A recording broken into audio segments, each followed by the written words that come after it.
பிள்ளையான் மற்றும் சுரேசாலேவுக்கிடையில் தொடர்பிருந்தமை உறுதி.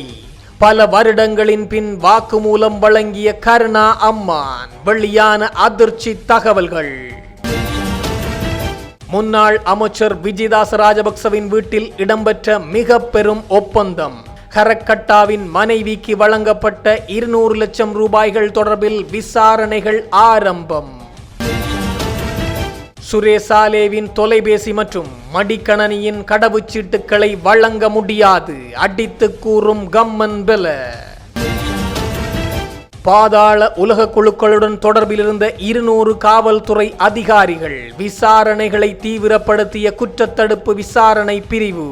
சிக்கிய கிழக்கின் சிரேஷ்ட போலீஸ்மா அதிபர் வருண ஜெயசுந்தர. ஜனாதிபதி அனுரவை முடித்து கட்ட மடகஸ்காரில் இடம்பெற்ற மிக பெரும் பேச்சுவார்த்தை. பாதாள உலக குழுக்களின் தலைவர்கள் ஒன்று கூடியதால் பெரும் பரபரப்பு. உண்மையை வெளியிட்ட கயான் காலகே எனும் ஊடகவியலாளர்.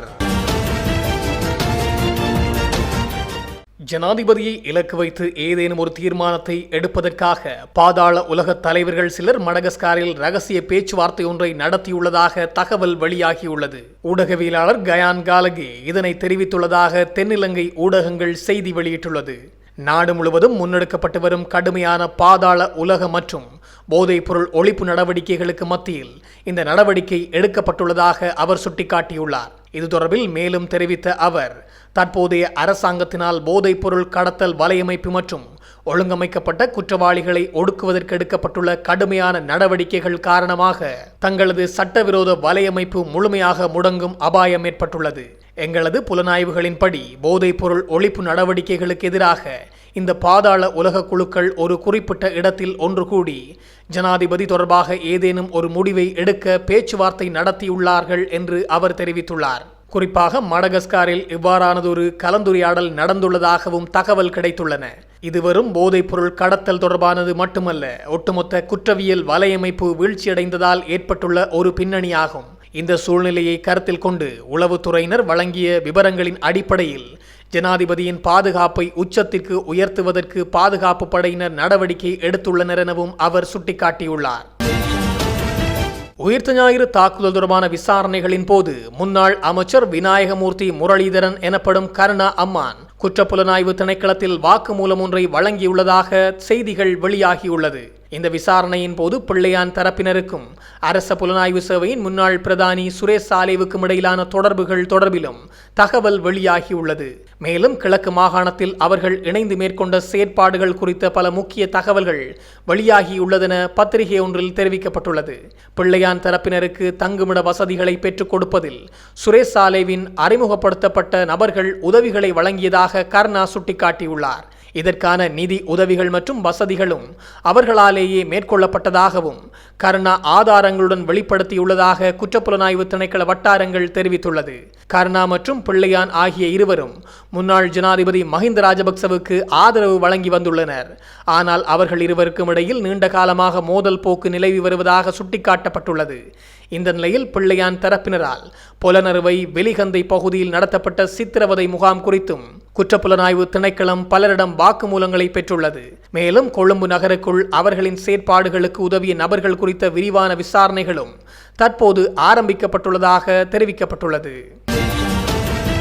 ஒழுங்கமைக்கப்பட்ட குற்றவாளியான ஹரக்கட்டாவின் மனைவி மதுசிகா மதுவந்தி மற்றும் மெதிகம ருவான் ஆகியோருடன் உடன்படிக்கை ஒன்றில் பெறப்பட்ட பெருந்தொகை பணம் குறித்த விசாரணைகள் தற்போது இடம்பெற்று வரும் நிலையில் முன்னாள் அமைச்சர் விஜயதாச ராஜபக்சவிடம் விசாரணைகளை ஆரம்பித்துள்ளதாக லஞ்ச ஊழல் விசாரணை ஆணைக்குழு தெரிவித்துள்ளது.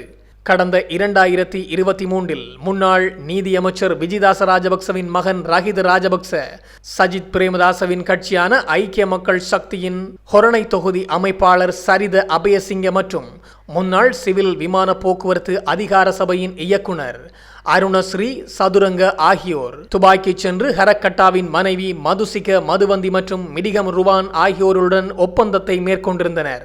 அங்கு ஹரக்கட்டா தன்னை காவல்துறை கொல்வதை தடுப்பதற்காகவும் தடுப்பு காவல் உத்தரவை நீக்குவதாகவும் பூசா உயர் பாதுகாப்பு சிறைச்சாலை தவிர வேறு சிறைக்கு மாற்றுவதாகவும் விசாரணையிலிருந்து விடுவிப்பதாகவும் வாக்குறுதி அளித்து 500 மில்லியன் ரூபாவை லஞ்சமாக கோரியுள்ளனர். பின்னர் லஞ்சத் தொகை 200 மில்லியன் ரூபாவாக குறைக்கப்பட்டதுடன் முதலில் 100 மில்லியன் ரூபாய் முன்பணமாகவும் பின்னர் மேலும் 20 மில்லியன் ரூபாயும் பெறப்பட்டது என லஞ்ச ஊழல் விசாரணை ஆணைக்குழு நடத்திய விசாரணைகளில் தெரிய வந்துள்ளது. முன்னாள் அமைச்சர் விஜிதாச ராஜபக்சவுக்கு சொந்தமான வீட்டில் வைத்து மிக பெரும் பணம் பரிமாற்றம் மேற்கொள்ளப்பட்டுள்ளதாக லஞ்ச ஊழல் ஒழிப்பு ஆணைக்குழு தெரிவித்துள்ளது.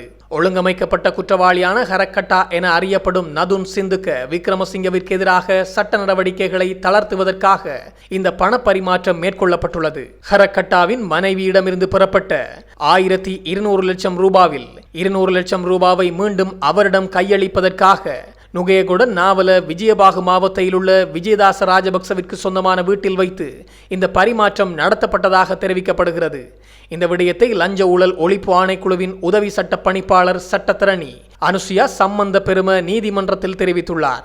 உரிய பணம் பரிமாற்றம் இடம்பெற்ற விதம் மற்றும் அதில் சம்பந்தப்பட்ட நபர்கள் குறித்த தகவல்கள் விசாரணைகளின் மூலம் உறுதிப்படுத்தப்பட்டுள்ளதாகவும் அவர் நீதிமன்றத்திற்கு தெரிவித்துள்ளார். இதேவேளை முன்னாள் அமைச்சர் ஜனாதிபதி சட்டத்தரணி விஜயதாச ராஜபக்ச, அவரது மகன் ரஹித ராஜபக்ச உள்ளிட்ட அவரது குடும்பத்தினர் அனைவரின் சொத்துக்கள் குறித்தும் விசாரணைகளை நடத்துமாறும் முறைப்பாடு செய்யப்பட்டுள்ளது. ஊழல் மற்றும் வீணடிப்புக்கு எதிராக பிரஜைகள் சக்தி அமைப்பினால் நேற்று இந்த முறைப்பாடு செய்யப்பட்டுள்ளது.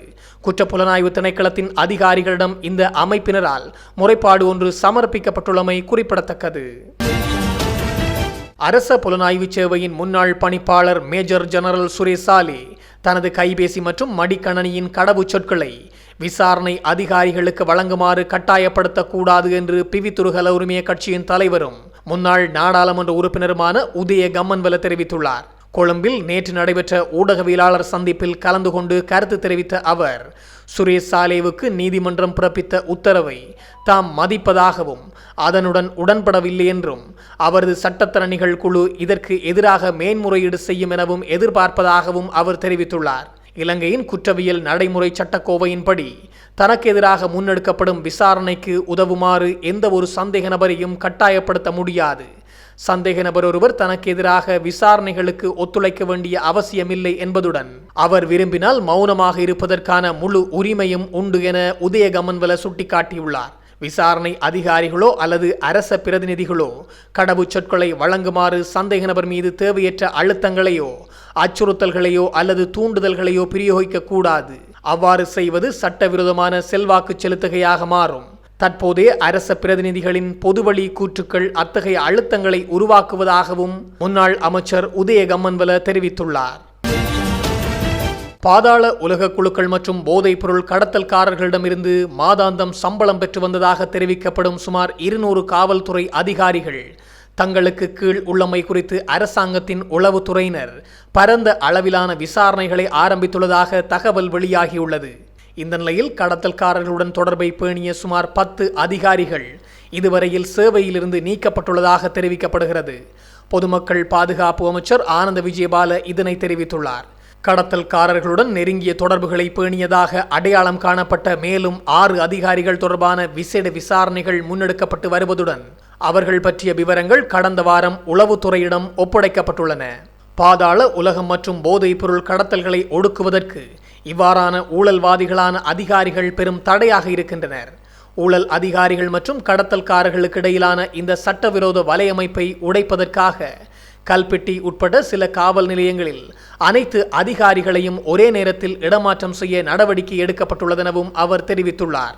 இதேவேளை பாதாள உலக குழு உறுப்பினர் ஒருவருடன் தொடர்பை வைத்திருந்ததாக சுமத்தப்பட்ட குற்றச்சாட்டின் பேரில் காவல்துறை விசேட அதிரடிப்படையின் முன்னாள் கட்டளை அதிகாரியும் கிழக்கு மாகாணத்திற்கு பொறுப்பாக இருந்த முன்னாள் சிரேஷ்ட பிரதி காவல்துறை அதிபருமான வருண ஜெயசுந்தரவிடம் குற்றப்புலனாய்வு திணைக்களம் அண்மையில் விசாரணைகளை நடத்தியிருந்தது.